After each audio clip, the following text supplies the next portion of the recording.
Fuhr was the quickest that I ever saw. Amazing cat-like reflexes, pucks that you think were going in, and all of a sudden, he got his pad over, he got his glove. Grant Fuhr was a goalie built like a brick wall, making glove saves look easy while battling his own off-ice, fairy-dusted demons. We've all seen it. Addiction ruins athletes, but he still racked up trophies and broke NHL records. Grant Fuhr was in a league of his own. He wasn't just your average, ordinary goaltender. He was a trailblazer. Fuhr became the first black player to win the Stanley Cup and, later on, the first black player to be inducted into the Hockey Hall of Fame in 2003. With 6 NHL All-Star appearances under his belt and being named one of the 100 greatest NHL players in 2017, Fuhr's impact on the game is undeniable. He even spent time as a goaltending coach for the Arizona Coyotes after his playing days were over. But like all athletes, Grant Fuhr began his goaltending duties from humble beginnings. The WHL is where he shone and made a mark on the game. Before he knew it, his dream of making it to the NHL was about to become a reality. Grant Fuhr was living the dream on the ice, playing for the powerhouse Edmonton Oilers and winning 5 Stanley Cups in the 1980s. But behind the masks and gloves, things weren't as picture perfect. Fuhr, like many young players,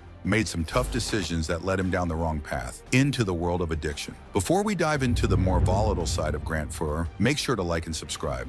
At just 23 or 24, he found himself getting pulled into a lifestyle that came with the success of playing for a winning team. With all the fame, there were temptations, party invites, new faces everywhere, and the constant pressure of life on and off the ice. It was a cocktail that eventually led Fuhr to try cocaine. Fuhr stepped into the big leagues. Gone were the days of the WHL. It seemed obvious which position Fuhr was going to play. WHL Rookie of the Year and Goaltender of the Year was the 8th overall NHL draft pick in 1981 by the Edmonton Oilers. It was Andy Moog, Bill Ranford, and Fuhr. When Mark Messier got to see him in action, he was starstruck by his performance on the ice. He was a perfect goalie and temperament for us.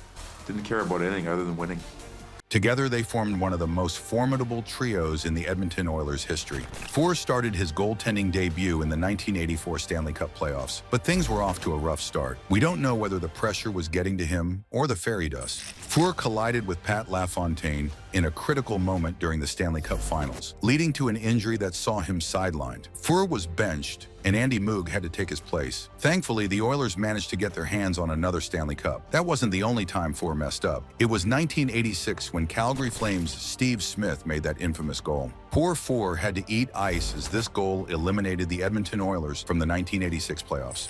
The Edmonton Oilers managed to get their 5th victory in the 1990 playoffs, but Fuhr was again benched due to another injury. We can only imagine what was going through Fuhr's head during his time with the Oilers. Was it the pressure of playing in the NHL? Unfortunately, Fuhr was battling demons beyond your imagination, because a lot was happening behind the scenes. His drug usage went from recreational use to emotional dependency. It started small, just a way to escape, but things spiraled after the sudden loss of his father in 1986. The pressure of playing at home, the grief, and the comfort of numbing it all became a dangerous combination. It was easy at first, late-night parties and long hours off the ice. But over time, it became clear that this wasn't sustainable. His drug use may not have impacted his on-ice performance at the time, but Fuhr knew he was skating on thin ice. Around this time, rumors started popping up about the Edmonton Oilers dabbling in angel dust. Tabloids and magazines were having a field day with rumors surrounding the Oilers hopped up on the drug. Even Sports Illustrated decided to write a hit piece on the Edmonton Oilers. The then editor-in-chief, Bob McKenzie, almost lost his job for giving this cover the green light. Fortunately, this image never made the final cut. By the late 80s, it all caught up with him. In 1990, Fuhr publicly admitted to using cocaine between 1983 and 1989. Though he'd never thought of it as a full-blown addiction, it was clear that his occasional binges had taken a toll. His agent pushed him to take a private drug test, and when the result came back positive, Fuhr checked into rehab in Florida during the summer of 1989.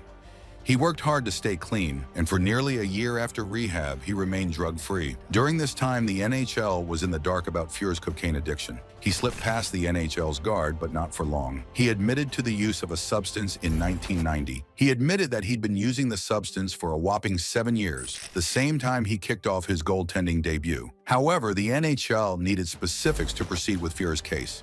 If things couldn't get any worse, the past came to bite Fuhr in the rear. His ex-wife, Corinne, revealed his drug habits to the Edmonton press and aired Fuhr's dirty laundry. she had found a baggie of ice in his clothing. If things couldn't get any worse, she informed the press that she had been receiving threats from various drug dealers. It seems like Fuhr was going ham on the fairy dust and not paying up. Of course, the NHL got wind of the details. As soon as the news broke out, the then NHL president, John Ziegler, was fuming. And the Edmonton Oilers as a whole? Well, they got into a public relations nightmare. The squeaky clean image of the Oilers was tarnished in the public domain. But many fans throughout the city were already well aware of the rumors surrounding Fuhr, so they weren't surprised at all. They did, however, point fingers at the Edmonton Oilers. The team was known for being close-knit like bark on a tree. With that being the case, how could they not pick up on their fellow teammates' addiction? Did they just turn a blind eye, or was Fuhr that good at hiding his battle with the snow? That certainly wasn't the case because Grant Fuhr was not paying his bills. His wife informed the Oilers coach at the time of finding stashes of cocaine at his house. Fuhr's teammates and coaches rallied around him during this tough time. Oilers GM Glenn Sather vouched for Fuhr, explaining that he had tested negative on multiple occasions since his recovery. But NHL president John Ziegler wasn't willing to overlook Fuhr's past. On September 27, 1990,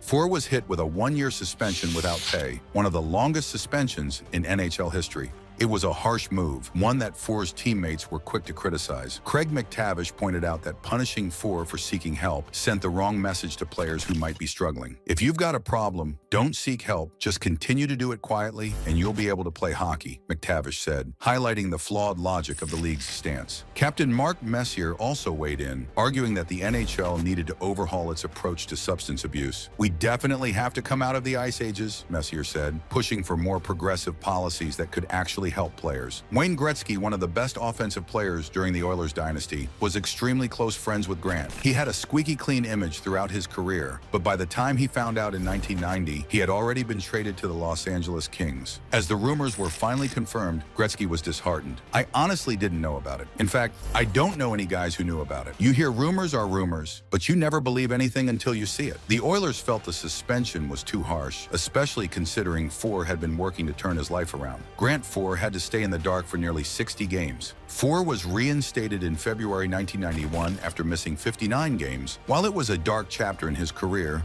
Fuhr's suspension led to significant changes in the NHL's drug policies. In 1996, the league implemented the Substance Abuse and Behavioral Health Program, which allowed players to seek help confidentially. Fuhr later praised these reforms, acknowledging that the league had shifted from punishing players to actually supporting them. It's like night and day now, Fuhr said in a 2014 interview. The NHL will help players now, whereas when I got suspended, it was about punishment. But let's rewind to 1991 once again. Fans were outraged. Some fans were disgruntled at the fact Fuhr was doing drugs. Most of them weren't surprised, but fans of opposing teams started taunting Fuhr by waving around bags of sugar. While this horrible behavior continued for a while, all the details came to light as Fuhr got more involved with the press in interviews in the preceding years. Most fans of the sport look back and still talk about how the NHL handled the whole situation. It was disgusting, to say the least. The Oilers were done with Fuhr. They traded him off to the Toronto Maple Leafs, and surprise, they didn't want him either. They traded him to the Buffalo Sabres, who were more than happy to give Fuhr a chance.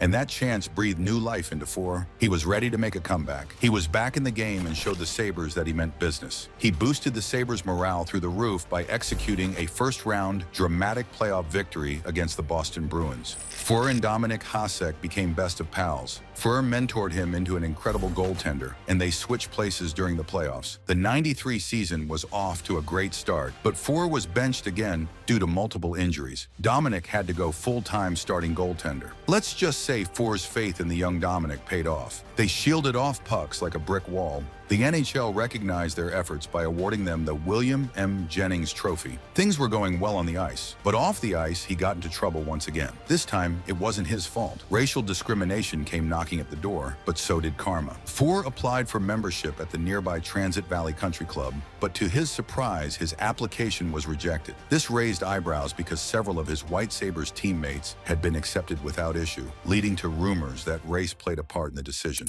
I went to join a golf club in Buffalo and got denied membership just because of skin color, and The club denied it was a racial matter, claiming that Fuhr's application was simply incorrect and incomplete. But as news of the rejection spread, tensions escalated. The club became the target of vandalism, with incidents like a swastika being burned into one of the greens, an appalling reminder of the racial undercurrent many suspected was at play. Under pressure from the negative publicity, the country club quickly reversed its stance. They not only offered Fuhr membership, but also issued an apology. Despite the gesture, Fuhr chose not to accept the membership. Instead, he joined the nearby Lancaster Country Club. In response to the whole debacle, Transit Valley suspended its membership committee and introduced an anti-bias policy in its bylaws. A small step in the right direction, but it didn't erase the bitterness of the situation for Fuhr. It just goes to show that the battle against racial discrimination wasn't over, even in the 1990s. Getting back on the ice as Grant Fuhr approached the twilight of his career, the road didn't get any easier, but he wasn't one to back down from a challenge. On February 14, 1995, with Dominik Hasek firmly holding down the net for the Buffalo Sabres, Fuhr was traded to the Los Angeles Kings. By this point, people thought he was past his prime. He had battled through drug addiction, recovered from multiple injuries, and faced racial prejudice throughout his career. But Fuhr wasn't ready to hang up his pads just yet. After becoming a free agent, Fuhr signed with the St. Louis Blues on July 14, 1995, and he proved the doubters wrong in a big way. That season, Fuhr played an astounding 79 games, setting an NHL record by starting 76 consecutive games. He earned his 300th career win on November 30 against the Winnipeg Jets, adding another milestone to his already stellar career. Unfortunately, his impressive 1996 playoff run was cut short when Toronto's Nick Kypreos collided with Fuhr in the crease, tearing several ligaments in his knee. That injury knocked him out of the playoffs, forcing John Casey to step in. The Blues managed to get past Toronto but fell to Detroit in the next round. Even though Fuhr never quite regained his full form after the injury, he remained a vital part of the Blues for the next few seasons, becoming one of the franchise's winningest goaltenders alongside legends like Mike Lute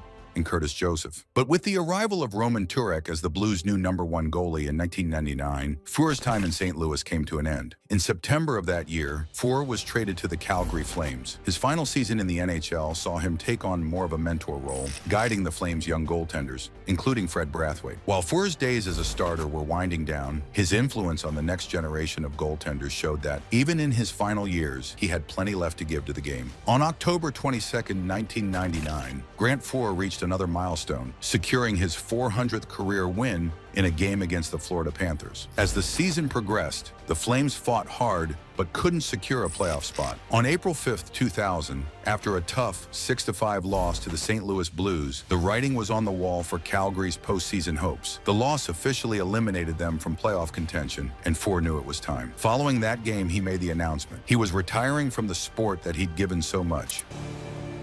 He was the greatest goaltender in the game. What a farewell to Grant Fuhr. Though the end of the road had arrived, Fuhr left the game as one of the most respected and resilient goaltenders in NHL history. With 400 wins, 5 Stanley Cups, and countless battles both on and off the ice, Fuhr's legacy was cemented. He hung up his skates, having not just changed the game, but having left a lasting impact on the players and fans who watched him along the way. After his incredible playing career, Grant Fuhr didn't just fade into the background. He decided to give back to the game by mentoring the next generation of goaltenders. On July 22, 2004, Fuhr took up the role of goaltending coach for the Phoenix Coyotes, a position he held until the end of the 2008-09 season. Before that, he had similar coaching stints with the Calgary Flames in the early 2000s. But Fuhr's involvement with hockey didn't stop there. In 2022, he shifted into broadcasting, joining the radio and TV team for the Coachella Valley Firebirds, the AHL affiliate of the Seattle Kraken. He also became a coach in the 3IC 3-on-3 Professional Ice Hockey Summer League, continuing to share his love and knowledge of the game. Despite the challenges he faced both on and off the ice, Fuhr's legacy is marked by countless accolades. His number 31 jersey was retired by the Edmonton Oilers in 2003, and he was inducted into the Hockey Hall of Fame that same year. In 2004, he was also inducted into the Alberta Sports Hall of Fame, and in 2017, Fuhr was named one of the 100 greatest NHL players of all time. Wayne Gretzky himself has often said that Fuhr is the greatest goaltender in NHL history, a high honor from the great one. Fuhr's impact on the game wasn't just about the numbers, but his records were impressive too. He holds the NHL record for most assists and points by a goaltender, the longest undefeated streak by a rookie goalie, and the most games played by a goaltender in a single season, among others. Looking back at everything, Fuhr's performance was top-notch. Even Fuhr believed that the drugs hurt his performance on the ice. So long as he was on the ice rink, he was happy. That was a real mental break for him. In his book, we even got a quote from Wayne Gretzky: "To be able to play at the level Fuhr played for all those years on drugs is a surprise." This just goes to show Fuhr was that good. Grant Fuhr may have stepped off the ice, but his influence on the game and the new age of goaltenders is still everlasting. Fuhr still holds the NHL record for the most assists and points by a goaltender in both regular season and playoff games combined, with a total of 61. His debut season remains legendary, with an unbeaten streak of 23 games, a record that still holds strong. Fuhr also set the mark for the most assists in a single season by a goalie, notching 14 in 1983-84. That's a wrap on this one. If you're a fan of NHL icons, make sure to check out our video on Mark Messier.